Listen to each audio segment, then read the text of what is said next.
नमस्ते.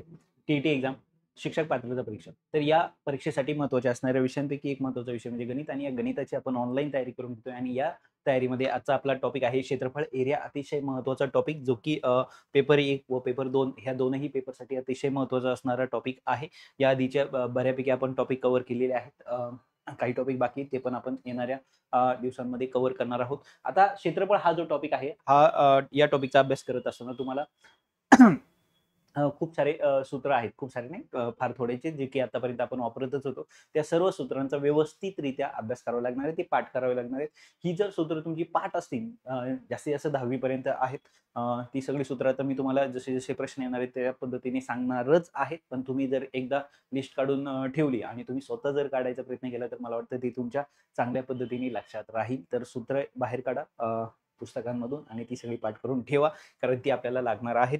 ठीक आहे. तर आपण प्रश्नाला सुरुवात करतोय. प्रश्नाला सुरुवात करण्यापूर्वी आपण जनरली काय करतो, तर प्रश्न पाहतो, नंतर कन्सेप्ट आणि पुन्हा तर इथं काही वेगळ्या कन्सेप्ट पाहिजे नाहीत. सरळ-सरळ एरिया काढायचा आहे. एरिया म्हणजे क्षेत्रफळ काढायचं आहे आणि क्षेत्रफळासाठी तुमचं काय पाठ असणं गरजेचं आहे? सूत्र पाठ असणं गरजेचं आहे. एकदा का तुमचं सूत्र पाठ असलं का तुम्हाला कोणत्याही पद्धतीने येणारा प्रश्न सोडवता येणार आहे. ठीक आहे. तर आपण सुरुवात करतोय पहा.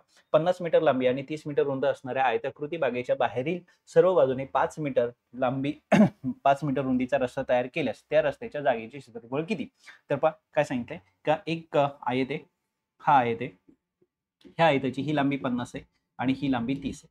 तर काय केलं, दोन्ही बाजूनी म्हणजे 5-5 मीटर जागा सोडली. आता 5 मीटर जागा सोडली, तर या पद्धतीने दुसरा आयत तयार होईल. ओके. आता आपल्याला काय सांगितलंय, 5 मीटर जागा सोडून हा जो रस्ता आपण बनवला त्या बागेच्या किंवा त्या ग्राउंडच्या कडेने, तर याचं एरिया किती आहे हे विचारलंय. आता पहा, ही जर 50 आहे, इकडनं लांबी किती वाढली 5 आणि इकडनं लांबी किती वाढली 5, म्हणजे आता ही जी लांबी आहे ही किती झाली 60 झाली. आता ही रुंदीचा पण जर विचार केला तर हे 30 आहे इथपर्यंत. इकडनं 5 रुंदी वाढली, इकडनं 5 वाढली, म्हणजे ही किती झाली 40 झाली.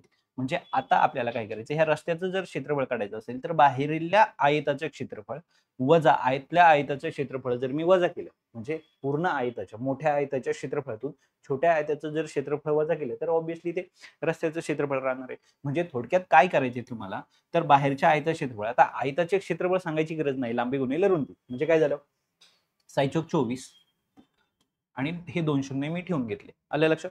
सायचोक 24 आणि हे 2 शून्य. ओके. त्या पद्धतीने 5-15 आणि ते 2 शून्य. हे झाला, हे मोठ्या वर्तुळाचे आयताचे क्षेत्रफळ, हे लहान आयताचे क्षेत्रफळ, यांची जर मी वजाबाकी केली तर हे 2 शून्य. 5 मधनं 4 म्हणजे 14तनं. 14तनं जर 5 गेले तर किती राहिले 9. म्हणजे रस्त्याचं जे क्षेत्रफळ आले ते 900 चौरस मीटर आलेलं आहे. आलं लक्षात? तर पर्याय क्रमांक कोणता आहे? 4. आता यासाठी खास काही वेगळं सांगायची गरज नाही आणि आपण सर्व शिक्षक आहोत, तर आयताचे क्षेत्रफळ हे बेसिक आहे, हे आपल्याला आलंच पाहिजे. त्यासाठी सिस्टमॅटिकली लिहून दिलं पाहिजे असं काही गरज नाही आहे. ज्या ठिकाणी सिस्टमॅटिकली लिहून दिलं पाहिजे त्या ठिकाणी नक्की लिहून दिलं जाईल. पण मला वाटतं की आपल्याला स्पीडनी हे प्रश्न सॉल्व्ह करायचे, त्यासाठी सिस्टमॅटिक पणा जो 10वीच्या बोर्डासाठी अतिशय महत्त्वाचा असतो तो आपल्याला गरजेचा नाहीये. ठीक आहे. तर पहा त्यानंतर आहे लांबीच्या निमपट रुंदी असणाऱ्या आयताचे क्षेत्रफळ 288. पहा लांबीच्या निमपट रुंदी. आता लांबी किती आहे माहित नाही. मग लांबीला जर x म्हणलं तर रुंदी काय झाली त्याच्या निम्मी. आणि ह्या दोघांचं क्षेत्रफळ जे आहे ते काय 288, म्हणजे x गुणिले x भागिले 2 लांबी गुणिले रुंदी हे किती सांगितले त्यांनी 288. ओके ठीक आहे. जर त्या आयताची रुंदी 3/4 व लांबी 3/2 केली, ओके, म्हणजे तेवढ्या पटीने वाढवली किंवा त्याला गुणलं, ओके, तर आयताचे क्षेत्रफळ किती असेल. आता याला ही जी लांबी आहे ह्या लांबीला कितीने गुणायचंय 3/2 आणि रुंदीला किती करायचंय 3/4 ने गुणायचंय. तर आता याचं क्षेत्रफळ किती, आता हे काढण्यासाठी तुम्हाला कोण माहित पाहिजे, तुम्हाला x माहित पाहिजे. जर तुम्हाला x माहिती असेल तरच तुम्ही काय करू शकता, हा प्रश्न सॉल्व्ह करू शकता. मग आता इथं जर पाहिलं तर 1 गुणिले x काय झालं, x चा वर्ग झाला. हे 2 इकडे भागले तिकडे जाऊन गुणिले झाले, म्हणजे इथं काय होणार आहे 8 दुने 16. हा चला 8 दुने 16 आणि 1 17 आणि हा चला 2 4 आणि 1 5 576. आता x वर्ग म्हणजे वर्गमूळ जर मी घेतलं या ठिकाणी, म्हणजे इथं x ची किंमत काय किती येणार आहे 24. का बरं 24 आली, 24 चा वर्ग 576, 25 चा वर्ग 725. ओके. मग आता x ची किंमत तुम्हाला मिळालेली आहे, किती आहे ही 24. मग 24 जर मी इथे ठेवले आणि त्याला जर 203 ने गुणलं, कारण त्यांनी सांगितलंय लांबीला कशाने गुणा 302 ने, म्हणजे इथे किती आले 12. 12 किती आले 36. म्हणजे तुम्हाला जो नवीन आयत मिळणार आहे त्याची लांबी किती आहे 36. आणि इथं जर पाहिले तर इथं x 12 आहे. ऑलरेडी इथं x ची किंमत किती आली 12 1च्या जागी, बरोबर ना. तर इथं भागलं किती आले 6. त्यानंतर इथं जर पाहिलं तर किती येणार आहे बेसक 12, बरोबर आहे. आपण इथं 2 भाग देऊ, 2 इथं आले 2, इथं किती आले 3 2 6 आणि सॉरी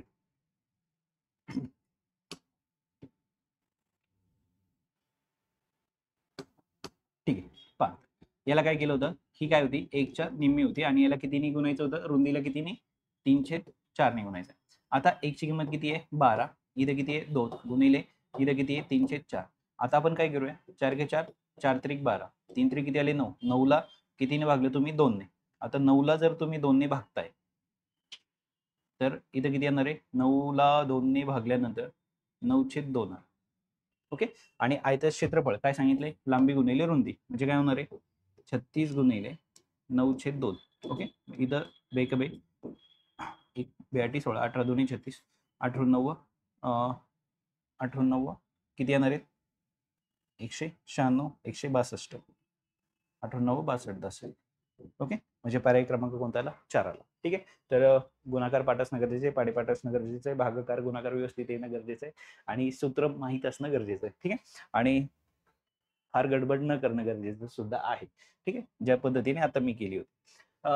तर पहा आता त्याच्या पुढचा प्रश्न आहे काय, समभुज चौकोनाची प्रत्येक बाजू 61 सेंटीमीटर आहे, त्याचा कर्ण 22 सेंटीमीटर लांबीचा आहे, तर त्या समभुज चौकोनाचे क्षेत्रफळ किती.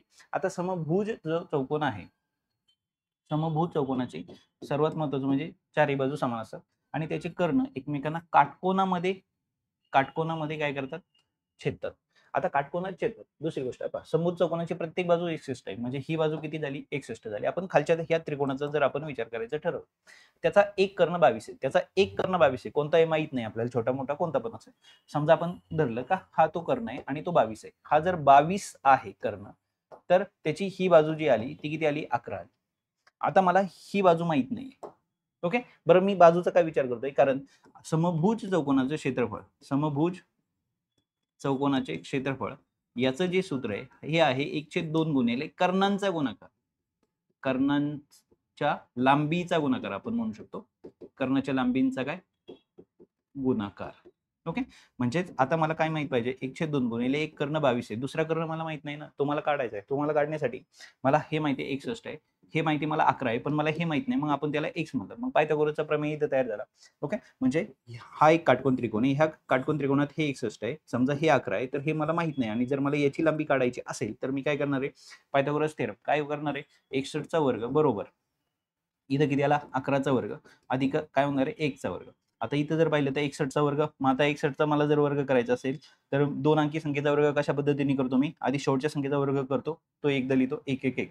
आता इथं असणाऱ्या तीनही संख्येचा गुणाकार करतो, बे एक बे साय 12 हाताला एकच संख्या मी इथे लिहून घेतली.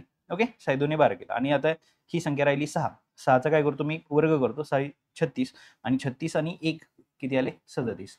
आता यातून मला काय करायचे तिकडं 11चा वर्ग किती आला 121 बरोबर अधिक किती आहे काय x वर्ग. आता हे इकडे येऊन काय होणार आहे वजा होणार आहे. जर हे इकडे येऊन वजा होणार असतील तर काय झाले 3 721 मधून मी 121 काय केले वजा केले, तिकडे कोण राहिला x वर्ग राहिला, 0 0 6 हे 0 0 6 आणि इकडे किती आले 3600 बरोबर x वर्ग. म्हणजे वर्गमूळ जर घेतलं तर 36 म्हणजे 6 आणि हे 0 म्हणजे किती येणार आहे 60. म्हणजे मला एक बाजू कळलेली आहे ही 60 आहे. आता ही जर 60 आहे तर ही टोटल किती झाली 120 झाली. म्हणजे कर्णाची दुसरी बाजू ती किती आहे 120 आहे, हे लक्षात ठेवा. म्हणजे आता जर मी इथं भागलं, ह्या दोन्ही इथं भागलं मी 11. ओके. ठीक आहे. 11 0 0 11 2 22 7 2 11 1 11 11 2 13 1320 1320 पर्याय क्रमांक 3. तर या पद्धतीने तुम्हाला हा प्रश्न सोडवायचा आहे. तर या ठिकाणी तुम्हाला समभुज त्रिकोणाचं चौकोनाचं क्षेत्रफळ लक्षात ठेवायचे 1/2 गुणिले कर्णाच्या लांबीचा गुणाकार. तर या पद्धतीने तुम्हाला हा प्रश्न सोडवायचा आहे. आता इथं जर पाहिलं तर आकृतीमध्ये कंस RUS हा जो कंस आहे याची त्रिज्या जी आहे 7 सेंटीमीटर आहे, ही 7 सेंटीमीटर आहे, पी हा 70 आहे, पी हा 70 आहे, टी 90 आहे, टी 90 आहे, 80 आहे आणि छायांकित भागाचे क्षेत्रफळ काढा. हे छायांकित भागाचे क्षेत्रफळ तुम्हाला या ठिकाणी काढायचं. आता छायांकित भाग जर पाहिला तर पहा ही लाईन इथं टच झालेली आहे, म्हणजे हे किती दिले त्यांनी 80 दिले. आता हे 80 आहे, हे 70 आहे, हे 90 आहे. म्हणजे तुम्हाला हा कोण कळणार आहे. आता हा जो छायांकित भाग आहे हा वर्तुळ पाकळीचा भाग आहे. आता वर्तुळ पाकळीचं क्षेत्रफळ पहा. वर्तुळ पाकळी, वर्तुळ पाकळी क्षेत्रफळ काय सूत्र, थिटा 360 गुणिले पाय आर वर्ग, हे सूत्र आहे. म्हणजे आता जर तुम्ही पाहिलं थिटा आपल्याला माहित नाही अजून, 360 गुणिले पाय 22/7 आर 7 गुणिले 7 का आर त्रिज्या 7 आहे. आता या ठिकाणी ही डायग्राम थोडीशी चुकलेली आहे देताना. तर पहा डायग्राम का चुकलेली आहे, तर हा 70 आहे, हा 90 आहे, हा 80. आता एक तर तुम्हाला माहिती आहे चौकोनाच्या चार कोणाची मापांची बेरीज 360 अंश असते. आता 360 जर असते तर तुम्ही पहा इथं 90 आहे, अधिक हे 80 आहे, अधिक हे 70 आहे. ओके, ह्या तिघांची बेरीज किती येणार आहे, 0. 8 आणि 7 15, 15 आणि 9 24, किती आले 240. 360 मधून जर मी वजा केले की 240, 0 7तून 4 गेल्यावर 2, 3तून म्हणजे 120. आता हा जो कोण आहे हा किती आला, 120 आला. जर हा 120 आहे तर, आणि ही जर सरळ रेषा असेल तर पहा काय सांगते मी तुम्हाला, एका लाईनवर इथं हा 120 आहे, तर हा जो कोण आहे हा 60 अंशाचा असतो. का बरं 60 अंशाचा, कारण एका सरळ रेषेतील ह्या पूर्ण कोणाची बेरीज किती येणार आहे, 180 अंशाने. एका लाईनवर जर हा ह्या पूर्ण दोन्ही कोणाची मापांची बेरीज किती असते, 180.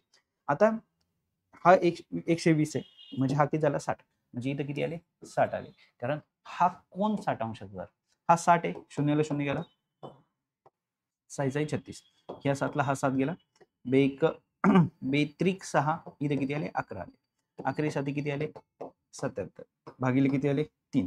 आता 3 ने जर 77 ला भागलं तर किती येणार आहे, 3 दुने 6, एक उरला, 3 5 15, 2 उरले आणि खाली किती राहिले 3. म्हणजे जर तुम्ही इथं पाहिलं तर 25, 2 उरले, खाली 3, 64. तर ह्या वर्तुळपाकळी क्षेत्रफळ हे आहे. कशा पद्धतीने काढलं लक्षात आलं. ही डायग्राम, ही लाईन थोडीशी खाली नाही आली, ती सरळच गेलेली. ठीक आहे. तर या पद्धतीने आपण त्या ठिकाणी वर्तुळपाकळीचे क्षेत्रफळ पाहिलेलं आहे.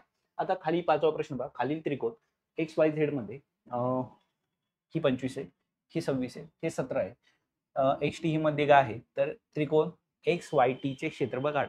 कोणत्याही त्रिकोणाचं क्षेत्रफळाचं सूत्र आहे 1/2 गुणिले पाय गुणिले उंची. ओके, त्रिकोणाचं क्षेत्रफळाचं सूत्र काय, 1/2 गुणिले पाया म्हणजे बेस इंटू हाईट. बरं, पण इथं जर पाहिलं तर बेस एखादं घेतलं तर हाईट कशी काढायची हे माहित नाही. पण त्रिकोणाचं दुसरं एक सूत्र आहे, जर त्रिकोणाच्या 3 बाजू माहिती असतील, काय सांगतोय मी तुम्हाला, जर त्रिकोणाच्या 3 बाजू तुम्हाला माहिती असतील तर सूत्र काय, अंडर रूट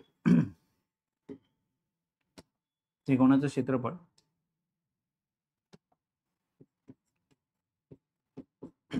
अंडर रूट म्हणजे वर्गमुळामध्ये S वजा A, S वजा B आणि S वजा C, ह्या सूत्राचे साइन. मग ABC कोण आहे, A म्हणजे कोण असतो, A म्हणजे पहिली बाजू किती दिली 25, B म्हणजे काय दुसरी बाजू किती 26 आणि C म्हणजे तिसरी बाजू किती आहे 17. मग आता ABC च्या किमती काढल्या. मग S म्हणजे काय, S म्हणजे सेमी पेरिमीटर. सेमी पेरिमीटर म्हणजे काय, ह्या तिघांची बेरीज करा म्हणजे काय A plus B plus C आणि त्याला 2 ने काय करा भागा, याला म्हणायचं सेमी पेरिमीटर. 3 ने भागायचं नाही, बऱ्याच वेळा इथं गडबड होते. मग आता इथं काय करणार आहे आपण 25 आणि 26, म्हणजे थोडक्यात जरी इथं पाहिलं तर एक याच्यातून कमी केला, हा याला दिला 25 आणि 25 50, 50 आणि 18 झाले 18, कारण मी यातला एक इकडे पाठवला म्हणजे इथं 25 25 झाले. 18 50 आणि 18 60 आणि किती झाले 68. 68 ला जर मी 2 ने भागलं तर 42 6 42 8 म्हणजे किती आले 34, म्हणजे अर्ध परिमिती जी आली ती 34 आली. म्हणजे मी इथे किती लिहिले 34. आता इथं जर पाहिलं तर 34 वजा 25, 34 वजा 26 आणि 34 वजा 17. आता एक तर फायनल झालं.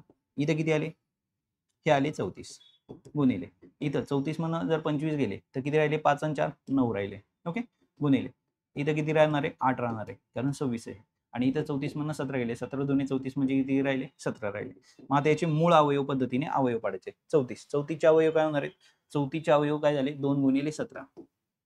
ओके, 2 गुणिले किती झाले 17 हे कळलं पाहिजे तुम्हाला. 17 दोन्ही 34, 2 ही पण मूळ आहे, 17 ही पण मूळ आहे. ओके. 9चे अवयव काय झाले 3 गुणिले 3 आणि 8चे अवयव काय झाले 2 गुणिले 2 गुणिले 2, 2 दुणे 4, 4 दुणे 8. मूळ अवयव पद्धत सांगतो मी तुम्हाला आणि शेवटी राहिलेल्या 17. ओके. हे 34 म्हणजे हे आहे, 9 म्हणजे हे आहे, 8 म्हणजे हे आहे मूळ अवयव पद्धत आणि ही 17 आहे. ही कशी करायची माहिती आहे तुम्हाला. ओके.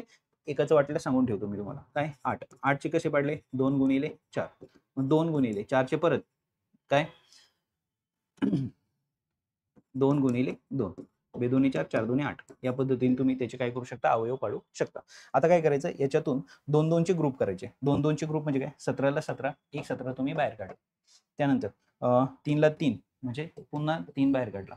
त्यानंतर ह्या 2 ला हे 2, परत 2 बाहेर काढले. परत ह्या 2 ला हे 2.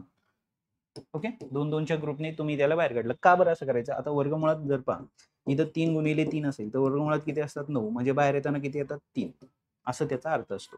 मग आपण 2चा ग्रुप करतो आणि एका 3ला बाहेर घेतो. या पद्धतीने आपण याला बाहेर काढलं. म्हणजे आता इथं जर पाहिलं तर इथे किती आले 17 त्रिक किती आले 51 आणि इथं बेदोनी किती आले 4, म्हणजे इथं किती आले 4 एके 4 एके 4 आणि 4 पंचे किती आले 20, म्हणजे 204. ओके. तर ह्या त्रिकोणाचं काय झालं ते क्षेत्रफळ. म्हणजे इथं त्रिकोणाचं क्षेत्रफळाचं तुम्ही एक सूत्र पाहिलेलं आहे. ते सूत्र कोणतं आहे हे तुम्ही लक्षात ठेवायचं, पाठ करायचं. त्यानंतर जर पाहिलं तर काय एका वर्तुळाकृती बागेमध्ये असणाऱ्या आयताकृती मैदानाची लांबी, एक वर्तुळाकृती बाग आहे. ओके. त्याच्यामध्ये असणाऱ्या आयताकृती मैदानाची लांबी म्हणजे इथं त्याच्यात एक आयत आहे. जेव्हा तुम्ही वर्तुळामध्ये आयत काढता तेव्हा सेंटरला त्यांचा काय येतो आयत, कारण आयताचा प्रत्येक कोन किती असतो 90 अंशाचा असतो आणि आयताच्या समोरील बाजू कशा असतात समान असतात. म्हणजे ही बाजू आणि ही बाजू काय येणार आहे समान येणार आहे, ही बाजू आणि ही बाजू काय येणार आहे समान येणार आहे. ओके. आणि त्याची जी लांबी दिली ही किती दिलेली आहे 56 दिलेली. ओके. रुंदी 42 दिलेली आहे. रुंदी किती दिली 42 दिली आहे. जर मैदानाचे चारही शिरोबिंदू वर्तुळ आकृती जागेच्या परिघावर असतील तर मैदान वगळता उर्वरित बागेचे क्षेत्रफळ किती असेल. ओके. तर क्षेत्रफळ काढायचे म्हणजे काय करायचं ह्या वर्तुळाच्या क्षेत्रफळातून आयता क्षेत्रफळ काय करायचे वजा करायचे. म्हणजे आता आपल्याला एक तर कळलं वर्तुळाचं क्षेत्रफळ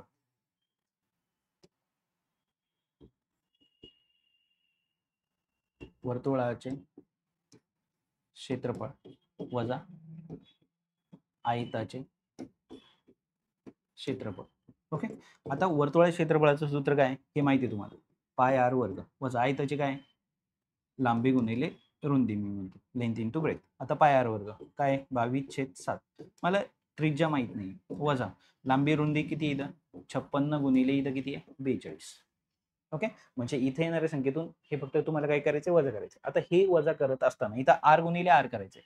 ओके. त्रिज्या. आता मला याची त्रिज्या जर काढायची असेल तर मी काय केलं इथून मी हा कर्ण जोडला. आता कर्ण जोडल्यानंतर मला हे कळलेलं आहे किती 42 आहे आणि हे किती आहे 56 आहे. लक्षात. आणि मला ह्या कर्णाची लांबी काढायची. का कर्णाची लांबी काढतोय मी? कारण कर्ण म्हणजे त्यांचा काय असणार आहे व्यास असणार आहे. व्यास का असणार आहे? कारण अर्धवर्तुळात आपण वर्तुळा हा टॉपिक पाहत असताना पाहिलं अर्धवर्तुळात हा जर 90 आहे तर हा व्यासच असला पाहिजे. का? कारण हे जे पुढचा कंस आहे हा पूर्ण कंस किती असला पाहिजे 180 असला पाहिजे. कारण हा कोण किती येतोय 90 येतोय. म्हणजे याचा अर्थ लक्षात घ्या वर्तुळ हा टॉपिक जर तुम्ही पाहिलेला असेल तर तुमच्या लक्षात येईल का हा कर्ण तो आहे तो त्या वर्तुळाचा व्यास कसा होतो आणि जर वर्तुळाचा व्यास काढला तर व्यासाच्या निम्मी काय असते त्रिज्या असते. म्हणजे यासाठी तुम्हाला वर्तुळ टॉपिकही व्यवस्थित करणं गरजेचं आहे आणि ही कन्सेप्ट मी त्या ठिकाणी घेतलेली आहे. ठीक आहे. मग आता कर्ण जर तुम्हाला काढायचं तर 42 चा वर्ग अधिक 56 चा वर्ग म्हणजे कर्णाचा वर्ग. आपण याला जर समजा नाव दिलं ए बी सी आणि डी तर काय होणार आहे एसीचा वर्ग काय लिहितो मी एसीचा वर्ग बरोबर एडीचा वर्ग एडीचा वर्ग अधिक काय होणार आहे डीसीचा वर्ग. ओके. मग इथं काय होणार आहे 42चा वर्ग अधिक इथे काय होणार आहे 56चा वर्ग. 42चा वर्ग जर मला करायचा असेल तर पहा 2 अंकी संख्येचा वर्ग कसा करतो आपण तर ती सिस्टीम तुम्हाला या ठिकाणी वापरायची आहे. 42चा वर्ग करताना नीट समजून घ्या. पहिला शेवटची जी संख्या आहे त्याचा वर्ग करतो मी 4. एक संख्या एकदा लिहिली. इथं जेवढ्या संख्या दिसत आहेत तेवढ्या सर्वांचा काय करायचा गुणाकार करायचा. म्हणजे काय होणार 4 दुणे 8 8 दुणे 16. 16 पैकी मी 6 इथं लिहिले एक हातचा बाहेर घेतला. राहिलेली संख्या जी 4 आहे तिचा वर्ग 4चा वर्ग 16 आणि किती आले 17 म्हणजे 17 64. हा काय झाला याचा वर्ग झाला अधिक तुम्हाला काय करायचं 56चा पण वर्ग करायचा. आता 56चा वर्ग करताना सुद्धा तुम्ही सेम मेथडचा यूज करणार आहे. 56चा वर्ग करायचा आहे म्हणजे इथं काय करणार तुम्ही 6चा वर्ग 36 मी हातचे किती घेतले 3. हा मला एकच संख्या इथे लिहायची. आता दिसणाऱ्या सगळ्या संख्येचा गुणाकार 6 पंचे 30 30 आणि 2 60 30 गुणिले 60. ओके, सॉरी 30 गुणिले 2 60, 60 आणि 3 63, ह्याच्या आलीपर्यंत 6 आले. आता इथं जर पाहिलं 5चा वर्ग 25, 25 आणि 6 31, म्हणजे 31 36. इथे किती आले? 31 36. आता यांची काय करा, बेरीज करा आणि याचं वर्गमूळ घ्या. वर्गमूळ घेतल्यानंतर आता मी सोडवत नाही, तुम्हाला पॅटर्न दाखवून दिलेला आहे. आता इथं काय कळलं तुम्हाला? इथं कळलं त्याचा व्यास काढला. व्यासाच्या निम्मी काय येणार आहे? त्रिज्या. वाटल्यास इथं जो व्यास मिळेल त्याला 2 भागून ठेवा. ओके, 2 भागल्यानंतर तुम्हाला त्रिज्या मिळाली. त्रिज्या गुणिले त्रिज्या, एकदा 7 तुम्ही त्याला काय देऊ शकता? भाग देऊ शकता. मग त्यांचा गुणाकार म्हणा, म्हणजे इथं जे उत्तर येणार आहे याच्यातून याचं क्षेत्रफळ काय करायचं? वजा करायचं. म्हणजे तुम्हाला यापैकी येणारं उत्तर मिळणार आहे. ओके, आता सगळा 6च्या तुमच्याकडे कॅल्क्युलेशन करायचं. कॅल्क्युलेशन हे तुम्ही स्वतः करू शकता. पॅटर्न तुम्हाला समजलेला आहे प्रश्नाचा. ठीक आहे, त्यानंतर आलो आपण या ठिकाणी. आता सेम याच पद्धतीने तुम्हाला हा प्रश्न पण सोडवायचा आहे. आता इथं जर पाहिलं तर वर्तुळ बाहेर होता, आतमध्ये आयत होता. आणि इथं जर पाहिलं तर म्हणजे आयत किंवा चौरस बाहेर आहे, वर्तुळ आतमध्ये, आणि छायांकित भागाचं क्षेत्रफळ करायचं. इथं जर पाहिलं तर आपण काय केलं? वर्तुळातून आयताचं क्षेत्रफळ वजा केलं. आणि इथं जर आता पाहायचं झालं तर चौरस किंवा आयत जे काय असेल ते, त्याच्यातून आपल्याला वर्तुळाचं क्षेत्रफळ वजा करायचं. ठीक आहे, आता इथं जर पाहिलं तर आयत बाजूच्या चौरस हा काय दिलेला आहे? चौरस दिलेला आहे. चौरस दिलाय म्हणजे याच्या सर्व बाजू काय समान आहे. ठीक आहे, वर्तुळाची त्रिज्या 10 दिलेली आहे. आता वर्तुळाची त्रिज्या जर 10 आहे तर पहा, मी काय केलं? हे इथं जॉईन केलं. ही 10 आहे, मी इथं जॉईन केलं. ओके, हे पण किती येणार आहे? 10. पुन्हा वर्तुळ टॉपिक आपल्याला कामाला आला. कसा? तर पहा, हे जर 10 आहे, हे 10 आहे, इथं किती असणार आहे? 90. का? आपण पाहिले स्पर्शिका त्रिज्येला काय असते? लंब असते. हा 90 आहे, हा 90 आहे, हे पण 90 आहे. ओके सॉरी, हे 90 नाहीये, हे 90 आहे, कारण आयताचा चौरसाचा प्रत्येकोण काटकोन असतो. म्हणजे हा 90 काय? स्पर्शिका त्रिज्येला लंब असते. हा 90 काय? स्पर्शिका त्रिज्येला लंब असते. आणि हा 90 काय? कारण तो चौरस आहे. म्हणजे हा पण काय झाला? 90 झाला. म्हणजे हा एक छोटासा काय झाला? चौरस झाला. आता हा का? आता हा चौरस होण्यामागचं रिझन पहा. पहिली गोष्ट, ज्या चौकोनाचे चारही कोण काटकोन असतात त्याला आपण आयत म्हणतो. आता आयत म्हणजे काय झालं? समोरच्या बाजू समान आल्या. ही 10 आहे म्हणजे ही पण किती येणार आहे? 10. ही का 10 आहे? वर्तुळाची त्रिज्या आहे म्हणून 10. ही का 10 आहे? वर्तुळाची त्रिज्या म्हणून 10. ही 10. म्हणजे आता एक प्रकारे हा काय दिसतोय तुम्हाला? चौरस दिसतोय. आता हा जर चौरस आहे तर ही टोटल लांबी किती झाली? 10 आणि 10 20. म्हणजे आता चौरसाची लांबी, चौरसाचे क्षेत्रफळ, चौरसाचे काय? क्षेत्रफळ. ओके ते किती येणार आहे? चौरसाची बाजू किती आली? 20. चौरसाची बाजू किती आली? 20. आणि चौरसाचे क्षेत्रफळ काय? बाजूचा वर्ग. बाजू काय? वर्ग. म्हणजे 20 चा वर्ग करायचा तुम्हाला, तो किती येणार आहे? 400. आता आतमध्ये काय? वर्तुळाचे क्षेत्रफळ माहिती तुम्हाला. वर्तुळाचे क्षेत्रफळ, वर्तुळाचे क्षेत्रफळ काय? पाय आर वर्ग. म्हणजे काय? आता पाय जनरली आपण घेताना काय घेतो? 22/7. पण इथे घेताना 3.14 घ्यायचं. 3.14 घेण्याचं कारण काय? बेसिक कारण आहे. काय करायचंय तुम्हाला? इथं जर पाहिलं तर 3.14 गुणिले इथं 10 आहे ना, त्रिज्या 10 आहे, 10चा काय होणार आहे? वर्ग होणार आहे. म्हणजे 3.14 गुणिले इथे किती झाली? 100. आता 100 3.14 ला गुणिले असल्यामुळे इथे किती येणार आहे? 314. आता हे किती आहे? 400. 400 मधून 314 गेले. ओके, कारण चौरस क्षेत्रफळातून वर्तुळाचं वजा करायचंय. हे वजा केल्यानंतर तुम्हाला छायांकित भागाचं क्षेत्रफळ मिळणार आहे. आता ही तर सरळ सरळ आहे, तुम्हाला किती येणार आहे? 86. कारण वजाबाकी. ठीक आहे, कळलं. तर आता हे सोपं होतं. या पद्धतीने तुम्हाला हा प्रश्न, फक्त कन्सेप्ट माहित पाहिजे. वर्तुळ, आयत, चौरस, का 90, का चौरस, का लांबी एवढी. तर यासाठी तुम्हाला ह्याच्या आधीचे ही टॉपिक पाहणं गरजेचं आहे. ते पाहिले नसतील तर पाहून घ्या, म्हणजे कन्सेप्ट क्लिअर होतील. ओके, ठीक आहे. आता इथं पहा, खालील आकृतीत एकूण क्षेत्रफळ किती? आता इथं एक आकृती दिली आणि या आकृतीमध्ये तुम्हाला क्षेत्रफळ विचारलेलं आहे. आता सिंपल क्षेत्रफळ काढायचे पहा. ही लांबी किती आहे? 20 आहे. इथं 2. आता मी काय केलं? आता पहिल्यांदा आपण ह्या भागाचं जर आपल्याला क्षेत्रफळ काढायचं ठरलं तर ही लांबी किती आहे? 2. आयत आहे बरं का. आता इथपासून इथपर्यंत किती आहे? 9 आहे. आणि यातलं 3 आहे. म्हणजे हे नीट समजून घ्या पहा बरं का. आता या पॉइंट पासून या पॉइंट पर्यंत किती आहे? 9 आहे. आणि इथून इथपर्यंत 3 आहे. म्हणजे राहिलेले किती आहे? 6. म्हणजे आता लांबी गुणिले रुंदीनुसार आयतचं क्षेत्रफळ, हा जरा तुम्ही आयत मानला तर हे 6 आहे आणि हे 2 आहे. म्हणजे 6 दोन्ही किती आलं? म्हणजे याचं क्षेत्रफळ किती आलं? 12. परत याचं क्षेत्रफळ जर पाहायचं झालं तर ते पण किती येणार आहे? 12. आणि याचं पण क्षेत्रफळ पाहायचं झालं तर ते पण किती येणार आहे? 12. झालं, डन. त्यानंतर आता जर तुम्ही इथं पाहिलं तर हे इथपासून इथपर्यंत, आता हे 3 आहे, हे तर कळलंय तुम्हाला. मग हे किती आहे? 2, 2 2 4, 2 6, 2 8 आणि 2 10. आणि 10 गुणिले इथं किती आले? 3. म्हणजे हे किती आलं? 30 क्षेत्रफळ आलं. कोणाचं? या भागाचं क्षेत्रफळ 30 आलं. हे इथं जॉईन केलं. हे किती आहे? 2 आणि हे किती आहे? 2. म्हणजे 2 2 4. आलं लक्षात? आणि ह्या सर्वांची काय करायची? तुम्हाला बेरीज करायची. कसं? का कोणत्या पद्धतीने काढलं कळलं नसेल तर पुन्हा रिपीट करा, थोडासा व्हिडिओ मागे जाऊ तर तुमच्या लक्षात येईल काय ते. ओके, 12 किती आले 36, त्यानंतर 30 आणि 4 म्हणजे 40 आणि 30 70 म्हणजे 70 चौरस सेमी. लक्षात. तर या पद्धतीने तुम्हाला हा प्रश्न या ठिकाणी सोडवायचा आहे, सोपा प्रश्न. आता इथे जर पाहिलं तर आकृतीमध्ये एबीसीडी हा चौरस आहे, एबीसीडी हा चौरस आहे, एबी 10 आहे, म्हणजे ही जी लांबी दिलेली आहे ए पासून बी पर्यंत ही किती आहे 10 दिलेली आहे. तर छायांकित भागाचे एकूण क्षेत्रफळ काढा. आता छायांकित भागाचं मला क्षेत्रफळ काढायचं आहे, तर तुम्ही बारकाईने जर ऑब्झर्व केलं तर ही वर्तुळ पाकळी आहे. ही काय वर्तुळ पाकळी कशा पद्धतीने आता आपण त्याला प्रूव्ह करू. आता पहा मी काय केलं, हा कर्ण मी इथं जॉईन केला आणि मी हा एक कर्ण इथं जॉईन केला. हा कर्ण जॉईन केल्यानंतर मी ही एक लाईन इथून काढली आणि एक लाईन इथून काढली. आता हे तर माहिती आहे तुम्हाला हे 90 आहे. दुसरी गोष्ट हे पण किती 90, हे 90, हे 90. ओके, आताच आपण याच्या आधी पाहिलेलं आहे हे 90. आता जर मी इथं विचार केला तर पहा हा 90 आहे, कर्णाच्या मधून इंटरसेक्शन पॉईंट मधून जाते, हे 90 आहे. म्हणजे इथे जर पाहिले तर ही एक वर्तुळ पाकळी आली. कशा पद्धतीने तुम्ही जर पाहिलं नाही तर पहा या पद्धतीने ही काय झाली एक वर्तुळ पाकळी आली. मी या फक्त पार्टचा विचार करतो. ओके, ठीक आहे. आता हे झालं हा हा जो पार्ट आहे हा वर्तुळ खंड म्हणतो आपण, याला काय म्हणतो आपण रेषा, वर्तुळ रेषाखंड. तर आता याचं क्षेत्रफळाचं जे सूत्र आहे, याचं जे क्षेत्रफळाचं सूत्र आहे, ओके, कोणता भाग नीट समजून घ्या. म्हणजे हे एक वर्तुळ आहे, ही वर्तुळ पाकळी आहे असं आपण म्हणतो. हे इथं जर मी जॉईन केलं तर हा जो पार्ट राहतो ना हा वर्तुळ रेषाखंड आहे. ओके, आता याचं क्षेत्रफळाचं सूत्र जे आहे, हे सूत्र जे आहे ते सूत्र काय आहे, ते सूत्र आहे आर वर्ग, आर वर्ग. ओके, इथं काय पाय थिटा अपॉन 360 वजा, आता हे पाठ करून ठेवायचं, साइन थिटा भागिले 2. हे सूत्र, हे पाकळीचं सूत्र आहे याचं. आता इथं जर पाहिलं तर आर, तुम्ही म्हणाल मग हे ए पासून बी पर्यंत किती आहे 10, म्हणजे इथपासून इथपर्यंत किती आलं 5, म्हणजे इथं काय झालं 5चा वर्ग झाला.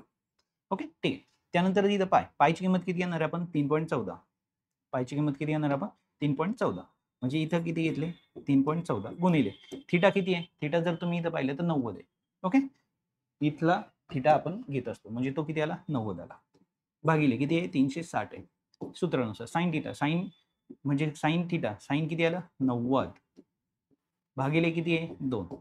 ओके, आता जर तुम्ही पाहिला तर हा एक रेषाखंड झाला, सेम ह्याच रेषाखंड आहे, सेम हा सेम हा सेम हा सेम हा सेम हा सेम, म्हणजे टोटल रेषाखंड किती तिथं, इथं 2 आहेत, इथं 2 आहेत, इथं 2 आहेत, इथं 2 आहेत, म्हणजे टोटल रेषांकित भागाचं जर मला छायांकित भागाचं जर क्षेत्रफळ काढायचं असेल तर असे टोटल किती पार्ट आहेत 8, म्हणून मी याला 8 ने मल्टिप्लाय केला. हा नीट पार्ट लक्षात ठेवा, मी 8 ने का मल्टिप्लाय केलं, कारण हे एका रेषाखंडाचं आहे, असे आपल्याला 8 रेषाखंड आहेत म्हणून आपण 8 ने मल्टिप्लाय केलं. म्हणजे आता इथे रेषाखंडाचं, वर्तुळ रेषाखंडाचं क्षेत्रफळ पहा, 8 गुणिले 5चा वर्ग किती झाला 25, आणि आतमध्ये जर आता पाहिलं तर इथे काय येणार आहे, शून्याला शून्य गेला, 9 1 9, हे पण गुणिलेचे थोडक्यात. आता असं 9 चौक 36, इथं किती आले 3.14 भागिले 4 वजा साइन थिटा, साइन 90, साइन 90 ची किंमत किती असते 1, हे पाठ करून ठेवा, किमान साइन 90 ची तरी पाठ ठेवा, भागिले किती आले 2, साइन 90 साइन साइन ची किंमत 1/2, 60 वर्गमुळात 3/2, 45 1 वर्गमुळात 2, आणि साइन 90 1 आणि साइन 0. तर साइनच्या किमती तरी पाठ करून ठेवा, 10वीच्या ट्रिग्नोमेट्रीमध्ये तुम्हाला ते मिळतील. ओके, तरी पण मी एकदा सांगून ठेवतो. साइन जर तुम्ही काय घेताय 0, त्यानंतर आहे 30, त्यानंतर 45, त्यानंतर 60 आणि त्यानंतर काय 90. तर साइन 0 0 आहे, साइन 1/2 आहे, इथं 1 वर्गमुळात 2 आहे, इथं वर्गमुळात 3/2 आहे, आणि इथं काय 1 आहे. ह्या साइनच्या किमती आहेत त्या अंशासोबत. ओके, ठीक आहे. मग आता इथं 1/2 आलं. आता इथं काय करावं लागेल तुम्हाला, पाया समान करावं लागेल, किंवा 4 ने इथं वजा करू, म्हणजे 8 गुणिले 25, आणि इथं जर पाहिलं तर याला भाग देऊया आपण, इथे किती होतील, मग ह्या दोघांची काय करा तुम्ही वजाबाकी करा, माहिती तुम्हाला आता कसं करायचं. आणि ही वजाबाकी केल्यानंतर 25 8 इथं किती आहे 200, 200 आतमध्ये जाऊन काय होती गुणिले उपने होती. तुम्ही त्याही पद्धतीने या ठिकाणी करू शकता. मला वाटतं ती मेथड अजून सोपी जाईल आपल्याला. इथं जर तुम्हाला वजाबाकी करता येत नसेल तर, आणि पाया समान असताना वजाबाकी कशी करायची हे पण तुम्हाला माहिती आहे. इथं आपण एक काम करूया, इथं काय केलं आपण 200 केलं. आता हे जे 200 आहेत, 25 8 200, 200 आतमध्ये गेले, म्हणजे 200 गुणिले 3.14 भागिले 4, ओके, वजा 200 गुणिले 1 छेद किती आले 2. म्हणजे आता इथं मी कितीने भागेल 2 ने भागेल का, कारण इथं किती होती 100 होती. बे 2 4 आणि इथं किती 100. 100 ने जर मी 314 ला गुणलं तर ते किती 3.14 ला गुणलं तर ते किती येणार आहे 314 येणार आहे. ओके. आणि भागिले किती राहणार आहे 2 राहणार आहेत वजा. इथं जर पाहिलं तर इथं भागलं तर इथं किती येणार आहे 100 येणार आहे. मग आता 2 ने मी इथं भागलं तर किती येणार आहे 2 ओके. 1 उरला 2 पंचे 10. 1 उरला 2 सती 14 वजा किती आले 100. म्हणजे 157 वजा जर मी 100 केले तर 57 सेंटीमीटर स्क्वेअर. तर छायांकित भागाचं क्षेत्रफळ जे आहे हे 57 सेंटीमीटर स्क्वेअर आहे. तर कशा पद्धतीने केलं तुमच्या लक्षात आलं असेल. त्यासाठी हे जे सूत्र आहे हे पाठ ठेवायचे तुम्हाला वर्तुळ रेषाखंडाचं क्षेत्रफळ. ठीक आहे. त्यानंतर त्याच्या पुढचा भाग चौरसाकृती शेताचे क्षेत्रफळ. चौरसाकृती बाजू आहे. ओके. आणि त्याच्या शेताचे क्षेत्रफळ 101.01 आहे. ओके. मी याला भाग दिला इथं. असल्यास बाजू काढा तर त्याची बाजू किती आहे. चौरसाचे क्षेत्रफळ काय आहे? चौरसाचे क्षेत्रफळ बाजूचा काय आहे वर्ग. आता मला जर क्षेत्रफळ दिले किती आहे 101.01 तर मला काय विचारली आहे बाजूचा काय वर्ग. आता मी वर्गमूळ घेणार आहे. आता इथे जर पाहिलं तर वर्गमूळ मला जर घ्यायचंय तर ऑलरेडी पॉईंटच्या इकडे किती आहे 101 आहे. ओके. आता मला त्याची बाजू काढायची म्हणजे 101 पॉईंट समथिंग येतं. तर 101 जर इकडे असेल तर बाजू साधारण 10च्या आसपास असली पाहिजे कारण 10चा वर्ग 100 आणि पुढे काहीतरी. ओके. ठीक आहे. तर इथं बाजू जर पाहिली तर बाजू 100 आहे म्हणजे हे विशेष म्हटले कारण पॉईंटच्या इकडे 100 म्हणजे जर मी याचा वर्ग करणार असेल मी जर याचा वर्ग केला तर ते 10,000च्या आसपास जाईल. म्हणजे हे दोन ऑप्शन कट झाले. इथं जर पाहिलं तर 10चा वर्ग 100 आहे आणि हे पॉईंट नंतर 3 संख्या आहेत आणि इथं जर पाहिलं तर पॉईंट नंतर 2 संख्या आहेत आणि पॉईंट नंतर इथं 2 संख्या आहेत. पण आपण जर याचा वर्ग करायचं ठरवलं तर तो वर्ग काय येईल पहा. आपण तात्पुरतं काय समजूया 105 आहे आणि याचा जर मला वर्ग करायचा आहे तर 5चा वर्ग याचा वर्ग जर मला करायचं ठरलं तर काय होणार आहे मी शेवटी किती आहे 5चा वर्ग मी काय लिहितो 25 आणि 25 पुढे राहिलेली संख्या किती 100 100च्या पुढे किती आले 100 100 नी म्हणजे 100 गुणिले काय करणार आहे मी 101 यांचा मी गुणाकार करणार आहे 100 1 100 चला 10. ओके. 100 0 0 0 आणि 10 परत 0 चला 1 आणि 100 1 100 100 आणि 1 101. ओके. आणि किती संख्येनंतर पॉईंट आहे तर 2 आणि वर्ग करताना 4 संख्येनंतर होणार आहे तो 1 2 3 4 म्हणजे 101 पॉईंट. म्हणजे साधारण जर तुम्ही इथं पाहिलं तर 101.00 आणि इथं आपण ते अप्रॉक्सिमेशन जे करतो तर हा 5 इथे 1 येतो. ओके. आणि इथं आपण 1 करू शकतो आणि साधारण जर तुम्ही पाहिलं तर हा काय त्याचा वर्ग आहे. सॉरी ही त्याची बाजू आहे. ही जर पाहिली तर ही फार आतमध्ये जाईल. ही पाहिली तर ही त्याच्या जवळ आहे. अप्रॉक्सिमेशननी जवळ आहे म्हणजे पर्याय क्रमांक 1 ही त्याचं काय उत्तर आहे. ठीक आहे. तर हे कळलं पाहिजे वर्गमूळ म्हणजे नक्की काय त्या पद्धतीने. तर वर्तुळाकृती बागेमध्ये त्याच्या पुढचा प्रश्न होता आपण वर्तुळाकृती बागेमध्ये असणाऱ्या आयताकृती मैदानाची रुंदी 42 आहे. वर्तुळाकृती बाग आहे त्याच्यामध्ये आयत आहे तुम्हाला माहिती आहे. ओके. ही बाजू समान असते. कर्ण म्हणजे त्यांचा व्यास असतो. आता इथं हे किती दिले 42 आहे. सॉरी रुंदी 42 आहे लांबी नाही. रुंदी ही किती आहे 42 आहे. ओके. असून संपूर्ण बागेचे क्षेत्रफळ वर्तुळाकृती बागेमध्ये म्हणजे आयताचे क्षेत्रफळ ओके सॉरी वर्तुळाचे क्षेत्रफळ 3800 चौरस मीटर आहे. जर मैदानाची चारही शिरोबिंदू वर्तुळाकृती बागेच्या परिघावर असतील तर मैदानाची लांबी किती आहे हे आपल्याला म्हणजे आपल्याला काढायचं. आता मैदानाची लांबी जर आपल्याला विचारली असेल हे मैदान त्याची ही आपल्याला लांबी विचार. आता हे जे दिले वर्तुळाकृती बागेमध्ये असणाऱ्या आयताकृती मैदानाची रुंदी 42 असो संपूर्ण बागेचे क्षेत्रफळ 3850 चौरस मीटर आहे. संपूर्ण बागेचे क्षेत्रफळ आता बागेचे क्षेत्रफळ म्हणजे काय येणार आहे वर्तुळाचे क्षेत्रफळ.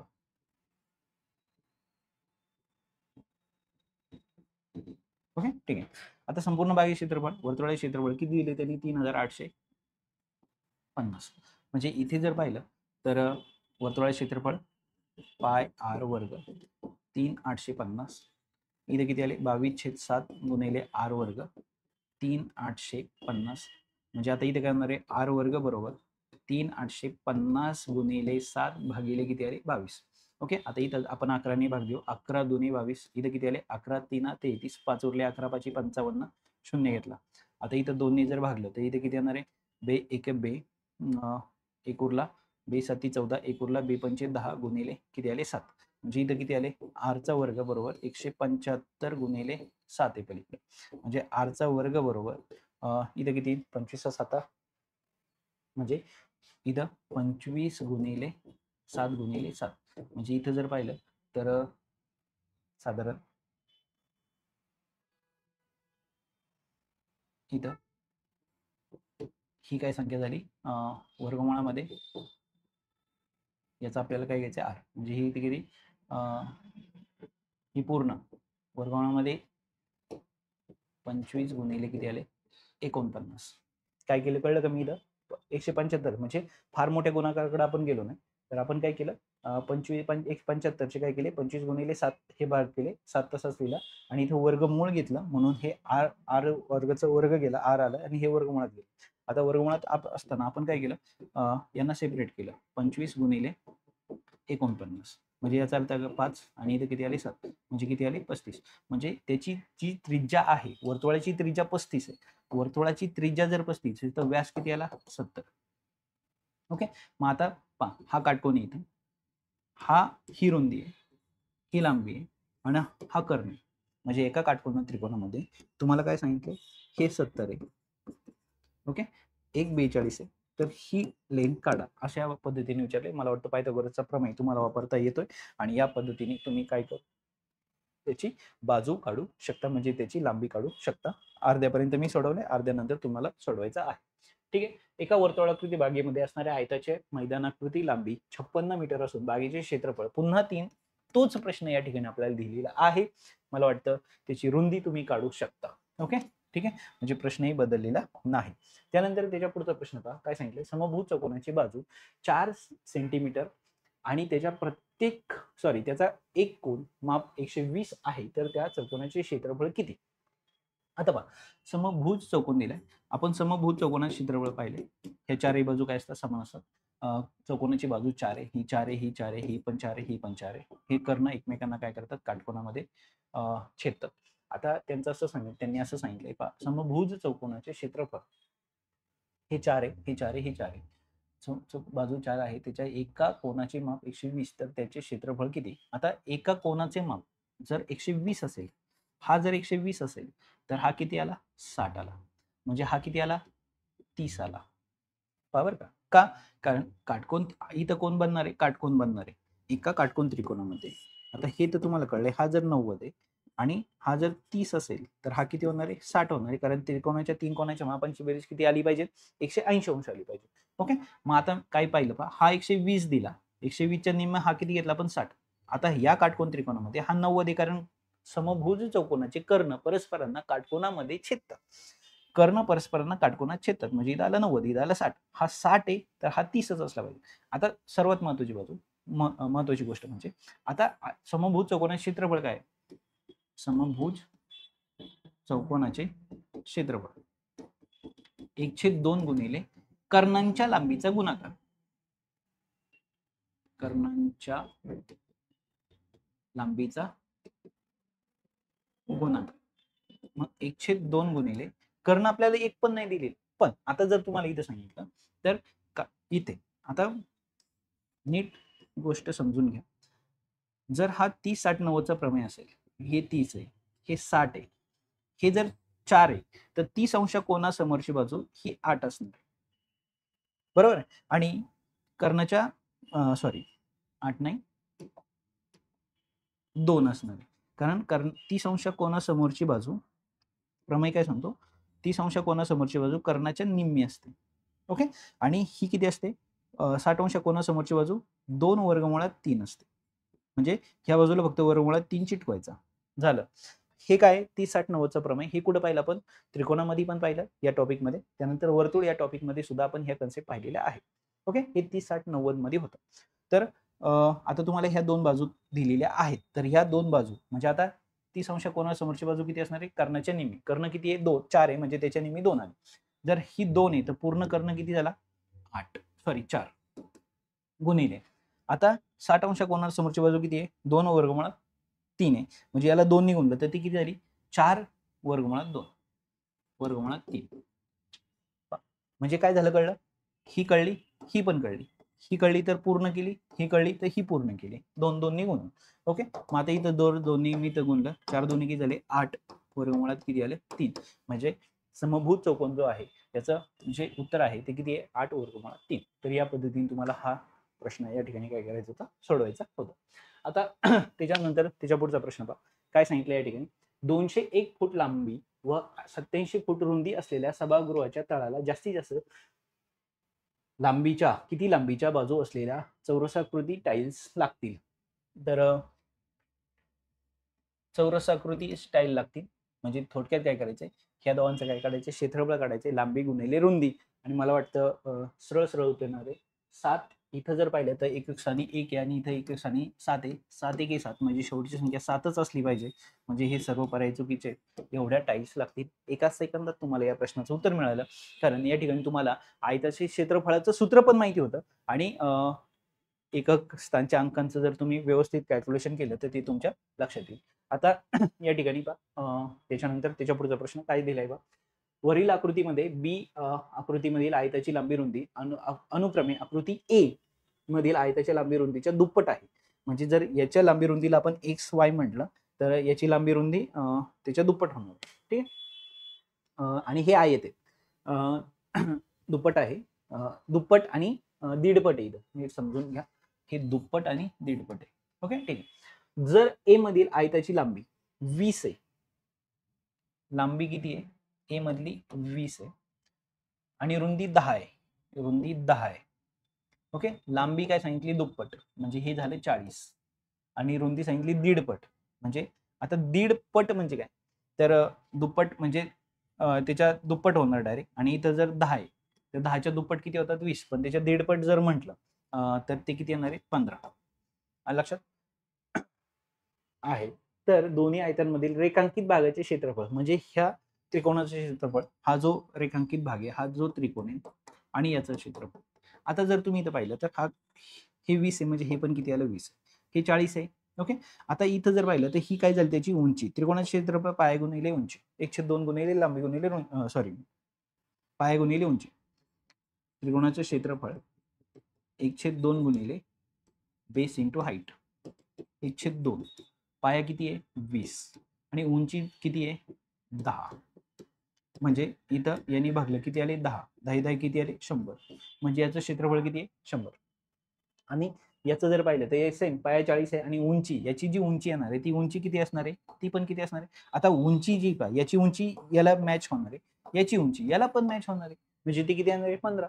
म्हणजे पुन्हा त्रिकोणाचे क्षेत्रफळ बरोबर काय 1/2 गुणिले पाया गुणिले उंची 1/2 गुणिले 40 गुणिले हाईट 15, म्हणजे इथे किती आले दोन्ही इथं भागलं 20 आले, 15 दोन्ही 30 म्हणजे किती आले 300, 300 आणि 100 किती आले 400. म्हणजे रेखांकित भागाचं क्षेत्रफळ जे येणार आहे ते किती येणार आहे 400 या ठिकाणी येणार आहे. ठीक आहे, तर त्याच्या पुढचा प्रश्न पहा काय दिलाय प्रश्न, का त्रिकोण एबीसी मध्ये ए बी सी मध्ये ए कोण जो आहे तो 60 आहे. त्रिकोण ए बी सी मध्ये ए हा 60 आहे, आपण ए बी आणि सी हा 40 आहे, म्हणजे हा जो कोण आहे हा 100 असला पाहिजे, कारण त्रिकोणाच्या 80 असला पाहिजे. किती असला पाहिजे तो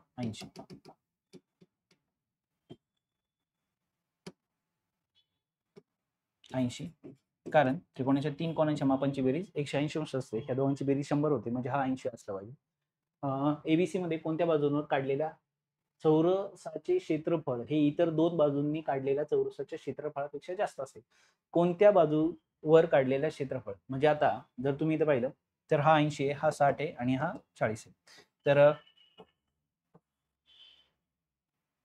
इथं चौरस जर काढला, इकडं चौरस काढला आणि इकडं चौरस काढला, तर कोणत्या चौरस क्षेत्रफळ सगळ्यात जास्त येईल असा त्यांनी प्रश्न विचारला आहे या ठिकाणी. आता जर तुम्ही इथं पाहिलं तर एसी बाजू एसी, ओके, क्षेत्रफळांपेक्षा इतर दोन बाजूंवरील काढलेल्या चौरस क्षेत्रफळापेक्षा जास्त आहे. तर AC बाजूचं क्षेत्रफळ जास्त येईल. तुम्ही म्हणाल का? तर आता इथं एक गुणधर्म तुम्ही लक्षात ठेवा. त्रिकोण A, B आणि C. या त्रिकोणामध्ये जो कोण सर्वात मोठा असतो ना, त्याच्या समोरची बाजू मोठी असते. सगळ्यात मोठ्या कोणासमोरची बाजू ही सगळ्यात मोठी असते. लक्षात आलं? म्हणजे याचं एक चांगलं एक्झाम्पल म्हणजे विशालकोन त्रिकोण. तुम्ही इथं जर पाहिलं तर हा कोन पहा, हा कोन पहा आणि हा कोन पहा. याच्या समोरची बाजू काय झाली? सर्वात विशाल. म्हणजे सर्वात मोठ्या कोणासमोरची बाजू ही सर्वात मोठी असते. आता इथे सर्वात मोठा कोन A किती दिला? 60. हा किती आला? 40. म्हणजे C किती आला? 80. मग 80च्या समोरची बाजू कोणती येणार आहे? AC. म्हणजे सर्वात मोठ्या कोनाच्या समोरची बाजू सर्वात मोठी असते. म्हणजे AC ला घेऊन जर तुम्ही एखादा चौरस बनवला आणि त्या चौरसाचं क्षेत्रफळ काढलं तर ते जास्त येईल इतर दोन बाजूंपेक्षा. म्हणजे बाजू काय असणार आहे? AC. म्हणजे या ठिकाणी तुम्ही हा गुणधर्म शिकलेला आहात. ओके. तर या ठिकाणी तुम्हाला आतापर्यंत क्षेत्रफळ या टॉपिकवर विचारले गेलेले सर्व प्रश्न तुम्ही या ठिकाणी सोडवलेले आहेत. मी थोडंसं फास्ट घेतलंय कारण कमी वेळात जास्तीत जास्त मला प्रश्न कव्हर करायचे, सर्व प्रकार कव्हर करायचे. आतापर्यंत जेवढे प्रश्न आले तेवढे सर्व कव्हर करायचे. म्हणून माझं स्पीड सांगण्याचं, बोलण्याचं, शिकवण्याचं थोडंसं जास्त आहे. जर तुम्हाला एखादा पॉईंट कळला नसेल तर पुन्हा मागे जाऊन तो प्रश्न पहा, ती कन्सेप्ट पहा, ते प्रश्न लिहून घ्या आणि 10वी पर्यंतची सर्व पुस्तक बाहेर काढून त्याची सर्व सूत्रे लिहून घ्या. मी मुद्दाम या ठिकाणी तुम्हाला दिली नाही. किंवा तेवढी तरी आपण कष्ट घेतली पाहिजे सूत्र बाहेर काढण्याचे आणि ते लिहून काढून पाठ करण्याचे. ओके. ठीक आहे. तर या ठिकाणी तुमचा क्षेत्रफळ हा टॉपिक संपला. जर तुम्ही पाहिलं तर क्षेत्रफळाची गणितं सोडवताना तुम्हाला त्रिकोणाच्या पण गुणधर्म वगैरे लागलेले आहेत, चौकोनाचे सुद्धा गुणधर्म वगैरे लागलेत, वर्तुळाचे पण गुणधर्म वगैरे लागलेत. म्हणजे फक्त एक टॉपिकचे प्रश्न करत असताना त्याच्यावरच फोकस न करता बाकीचे हे टॉपिकचे प्रश्न तुम्हाला लागणार आहेत हे लक्षात ठेवा.